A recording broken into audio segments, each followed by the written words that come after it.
What is up, everybody? This is Stevie Breach coming to you here today. We are driving home on our way home from work.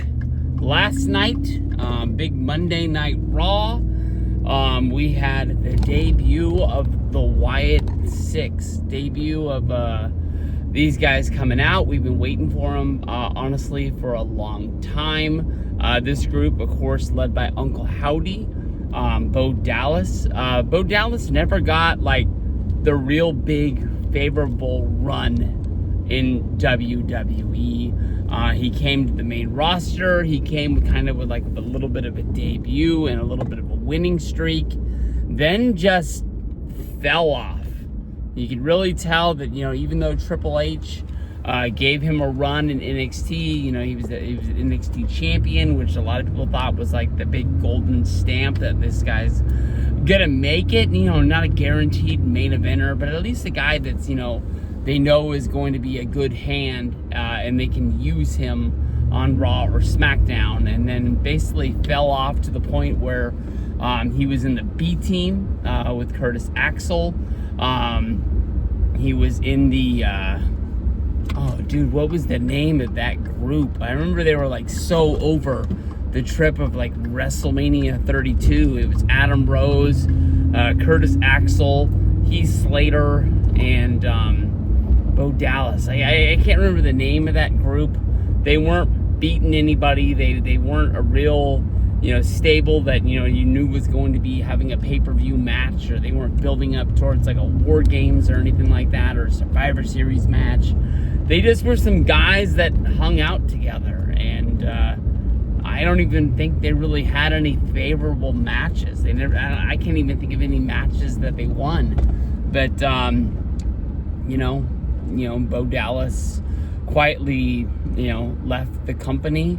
But there was that big rumor that basically something was wrong with Bray, the main event match with Randy Orton at WrestleMania for the championship. That some people say, the Fiend didn't really look like Bray, and people thought that maybe because something was wrong with him at the time, that Bo Dallas was actually the one who wrestled in there. The rumor was strong. The rumor was out there. We never got a definitive yes, no, maybe. At least just come out and just say, like, no, there was no chance in hell that Bo Dallas wrestled that match. He was just there to be backstage. It was WrestleMania. He was in town. He wanted to be, with his brother. Brother wanted to be there. Conspiracy theory, it is what it is. But, I don't know. WWE really getting behind this Uncle Howdy character. It was something that we were supposed to see a few years ago. Definitely, it was in the making for the last Bray Wyatt match. The Mountain Dew Pitch Black match against LA Knight at the Royal Rumble. They were definitely, starting to get this off the ground. I don't know. I'll tell you the truth. I don't know if they really think that they can get this going again. I mean, they really had a big cinematic debut, basically, with being led to them sort of all showing each other. We had the Vintner, Eric Rowan. He hasn't been in WWE for a while. He made his return. He was wearing was he the bunny? I think he was wearing the bunny suit. He even had the big smasher that he had when he wrestled in the tag team back in the day. But I don't know. I'll tell you this much: the Fiend Bray Wyatt, when he debuted, looked like he was gonna kill everybody. If he wasn't gonna kill him, he was gonna eat them. I never really knew what the Fiend was supposed to be. I kind of related him to be like the Freddy Krueger, I guess you can say, of WWE. That he was just there to like slash everybody up. But you can make a monster, and this is like the one thing that is different between like the golden era of the 80s from WWE, where basically they would build up a monster. Hogan would tear him down. Normally after, Hogan beat him, he kind of would have like one or two feuds left in WWE. Like, it was a ticking time bomb. You knew that it wasn't really going to last that much longer. But he was going to leave the territory, maybe go to WCW. Would he get another run somewhere down the road? Maybe. But that was kind of it as a heel monster in the territory.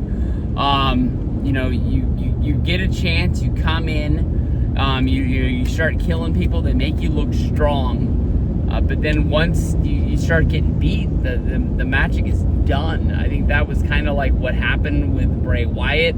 I always kind of said with Bray, when he lost at WrestleMania 31 to John Cena, they can do the steel cage match with the kids out there wearing the masks, and they can steal a match from it. But to me, you've already let the air out of the balloon when Cena gets the win at WrestleMania. To me, it doesn't matter what you do after that for a stipulation.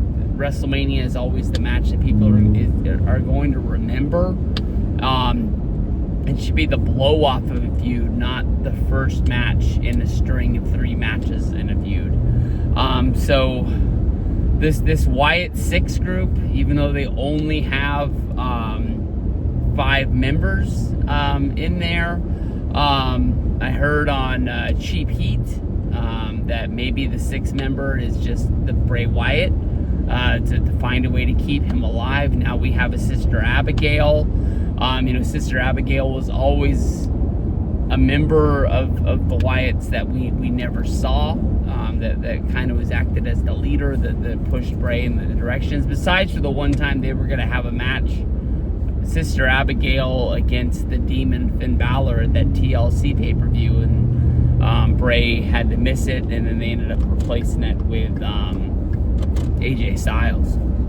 That was a damn memorable match. That was a good one right there. But I don't know. I first night on Monday Night Raw, you get the images of laying out the whole backstage area.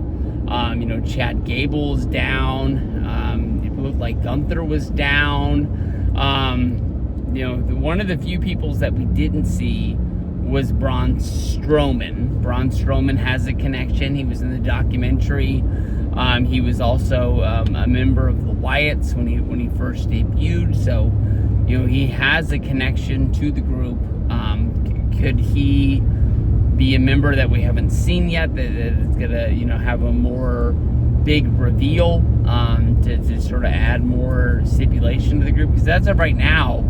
Once you kill everybody, where do you go from there? And then, once you have a match and you lose, how do you get up, dust yourself off, and then do it? So I think this is a really big, thank you, Bray. Keep him in the spirit, and give Bo Dallas a big push that he's never really had. Bringing people into there. I guess there's one guy in the group that is from NXT. I don't really know his connection to the Rotundas or to the Wyatts, but he's in the group. People can see because of his tattoos were exposed during last night. I don't even know what to guess his name is, but we'll have to see. I think it would have been cool for Alexa Bliss to be in there, but with her pregnancy, we don't really know when she's going to be ready to come back / wants to come back, if she ever is going to come back. So I don't know. I am scared for the group of what WWE's writing is going to do for them. I think that each show that goes on since Vince McMahon has left the company, you get a little bit more faith. We're able to see it now without Kevin Dunn. The directing of Raw, SmackDown pay-per-views, but like the way they shoot things, whether it's backstage where they go from one scene and then somebody takes them all the way into the ring, or we see them walking through Gorilla and out into the stadium where the fans are. That stuff's really, really cool. And things are changing. It's not the way that we always thought it was, but this is gonna be hard. I mean, you don't get many characters that are killing people. Whether this is reality, whether if it's a dream, we'll have to see. I think that could be one side of the story, because Chad Gable has a really big storyline with Otis, and the guy's like all cut up and gashed up. He's got the big scar on the side of his head with blood coming down. This